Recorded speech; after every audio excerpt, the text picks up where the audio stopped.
breath in your belt. There you go. Really strong. Really strong. One more just like that. Arch hard, knees out. Arch hard. Big breath, arch hard. Good, pull. Strong. I don't know how you're feeling, but you're probably near like 330 today. First thing you need to do is stay with it, stay with it.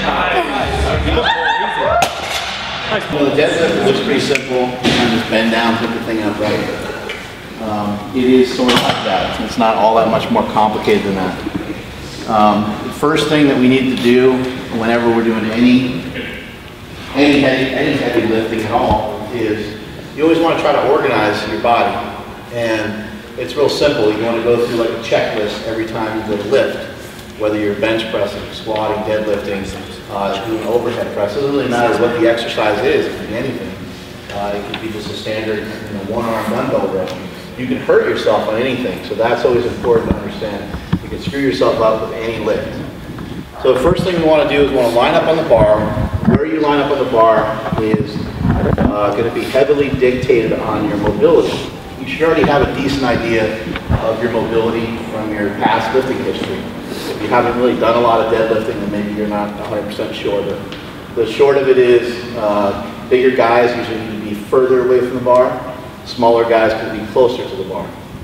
Girls usually have pretty good mobility, so you can get right up on the bar usually.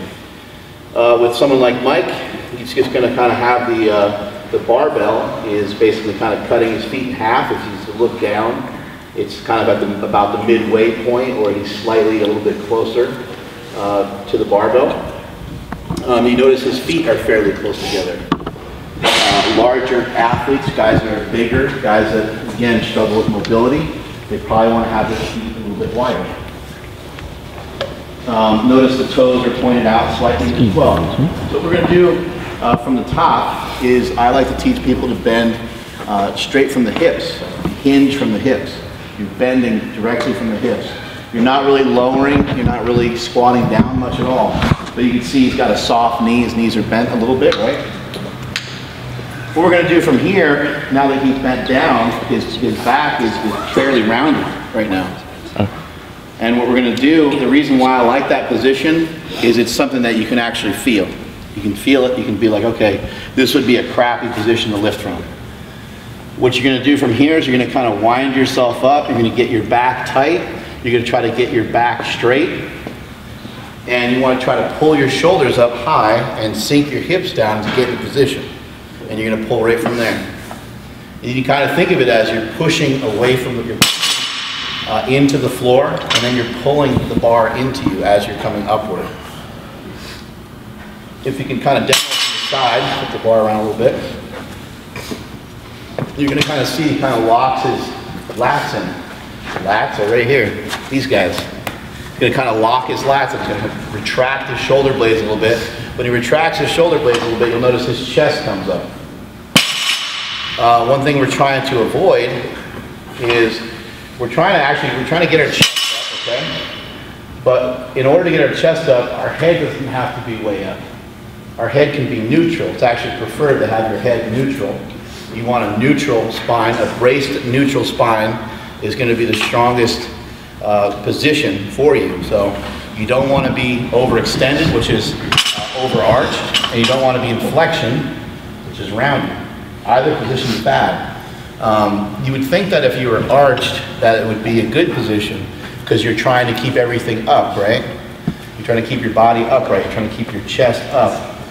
The issue with that becomes, once you go to actually pull the weight, your hips usually shoot up first before the barbell ever leaves the floor, and then it becomes like a two-part lift, and you're putting tons and tons of stress on your lower back. So again, you want your head neutral, your stomach is going to be tight. As we talked about, even just with standing, you want your stomach kind of turned on all the time. Now that you're getting ready for a deadlift, as he gets in position, he's going to get air. You can kind of listen to him breathe as he gets in position. He's going to hold his breath at the bottom and kind of push his kind of downward and outward. If you have a lifting belt on, you can feel the sensation quite a bit. Without a lifting belt on, it's a little more difficult to feel. But once you're kind of bent down and hunched over in that position, as soon as you go to set up, as soon as you get your stomach tight, you should feel that pressure being built up. A common mistake that I see, a few common mistakes I see are people yanking on the barbell. So you do a little demo of that. People get excited and they're trying to lift big weight and they just yank on the bar. And while that looks fancy and looks impressive, it's A, and B, it's not the greatest way to lift the most amount of weight. Over a period of time, that style will catch up to you. And if you watch some of the great lifters on YouTube, that's kind of our only reference point to some of these great lifters sometimes is to follow them on YouTube or Instagram or whatever it might be. You'll see these guys really yanking on the bar really hard. Holy shit, that guy's so strong, he's so fast, he's so powerful. But how long can that guy sustain that? That's what I'm interested in. I want to see how long somebody can do that for, and can they continue to make progress? Is it just some freak who just happens to deadlift 700 pounds, they just happen to yank on the bar, but then they never progress? I'd rather see somebody progress from 500 to 550 to 600. That's still a 100-pound progression no matter how you slice it, as opposed to the guy who's maybe just a little bit more gifted that's deadlifting 700 out of nowhere. But also, again, that when you yank on the bar like that, you're going to yank yourself out of position. Also, you have a tendency to have the bar kind of slip out of your hands a little bit.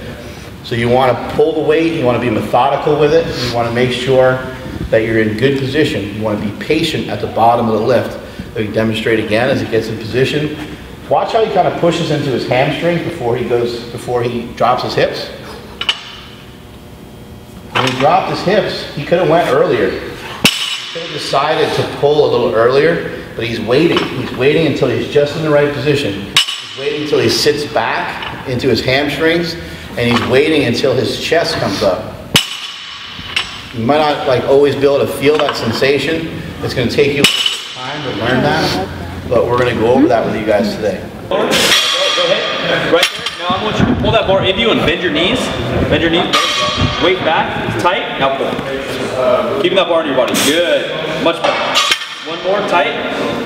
Back and pull. Really good. One more. Get one more all the way from the top. Good. Side that up. Drop your hips. Get that weight in your hammies. Weight back. Good. Bar and knee. Good. Better. Heard me 700 in his career. Sriracha boy. Sriracha sauce.